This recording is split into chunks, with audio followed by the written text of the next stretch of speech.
Wala pang 2 weeks nung sumali ako ng trail run dito sa Hong Kong. Ngayon, sumali na naman ako ulit. But this time, 1 more kilometer higher. At ganun pa rin yung sistema. Para sa katulad ko na naninirahan dito sa Macau, medyo malayo yung Sai Kung District kung iisipin. Kaya minabuti namin na mag-camp out na lang dun na sa event mismo. Para less hassle, prepared kami. Kagaya ng dati, same system pero hindi na kami nagdala ng lutuan. On our way to Sai Kung District, ito yung mga view na madadaanan namin. At itong nakikita nyo ngayon, yan yung Noah's Ark. Exact replica na mababasa natin sa Bible description. Dumaan kami sa Qingyi Bridge, mega bridge structure dito sa Hong Kong. Mas malayo pala to sa previous na sinalihan ko. Same organizer, Action Asia Events. Pero dito sa Hong Kong, walang malapit o malayo kasi effective, convenient, at safe yung kanilang mode of transportation dito. Sa katagalan, marami na akong natutunan dito sa Hong Kong. And ngayon, may kasama pala ako, si Ambay, isang taong gala din na bisita dito sa Macau. Same kami ng hilig pero hindi siya sumali sa trail run. Mayroon siyang ibang pupuntahan. At habang papunta na kami sa aming destination, marami kaming planong na pag-isipan. Kabilang na yung pag-side trip. Sabi ko depende kung kaya ng katawan after. Kung makikita nyo sa social media, heto yung hype ngayon. Yung marathon, running, and trail run events. Pero para sa akin, sumali ako dahil kailangan ko ng data. Tinetest ko yung limit ko, yung capability ko, yung endurance ko, kung hanggang saan lang yung kaya ko. Wala akong numbers o figures kaya hindi ko mapag-aralan yung sarili ko. I'm into sports, I'm into gym, pero iba pag endurance yung pinag-uusapan. Para ma-identify ko kung saan ako malakas at kung saan din ako mahina. Kung ano pa ang kailangan i-improve. And matagal ko na rin itong sinasabi to test my limitations. Kailangan kong pagdaanan ang mga ito. Kaya sinasabi ko, run with purpose. Bibigyan ko kayo ng 3 rason. Unang-una, hindi lang sapat na meron tayong pera na maibigay para sa ating anak.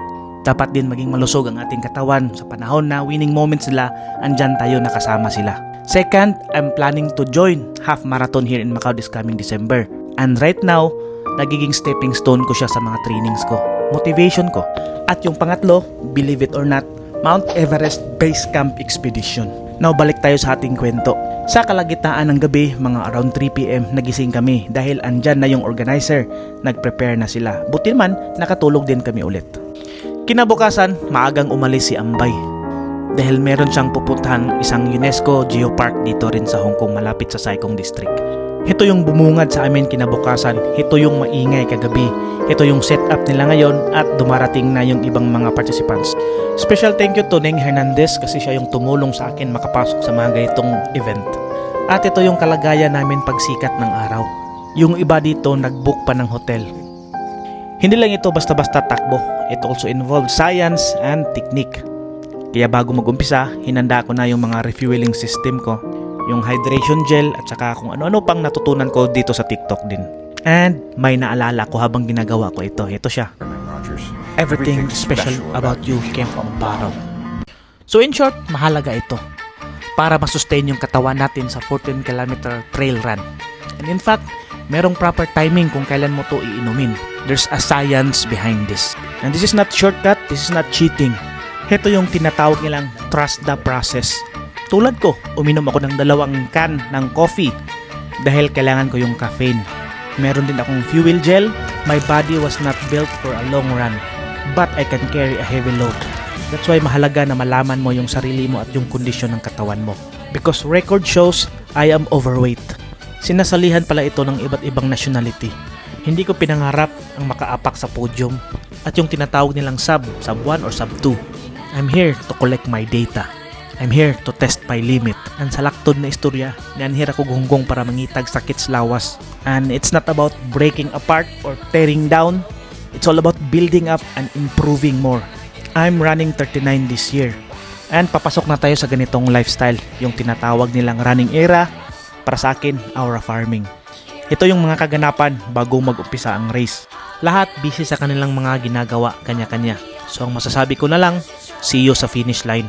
Good luck to all participants. And just as promised, nagdala na ako ng Insta360 to record the trail and the view. Wait, lagyan natin ng music para maganda. Di bali nang hindi ma-monetize ito. Music on!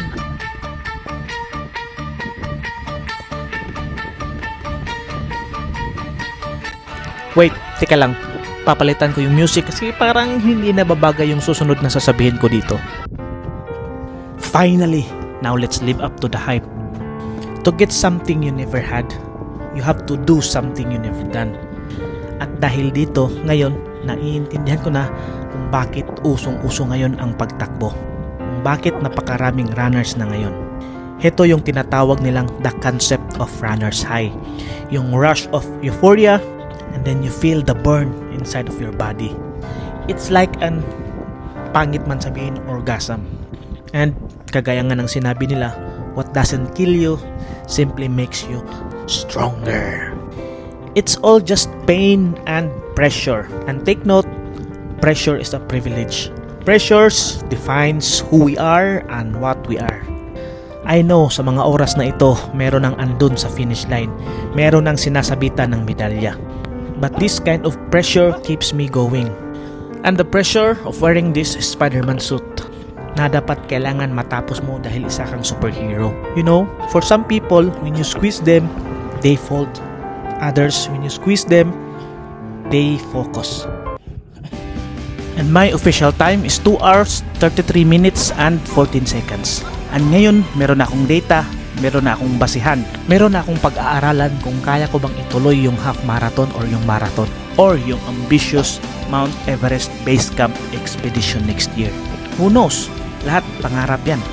Testing my limit, fulfilling my dreams, investing on our health, building up your wealth, endurance in heart and in mind.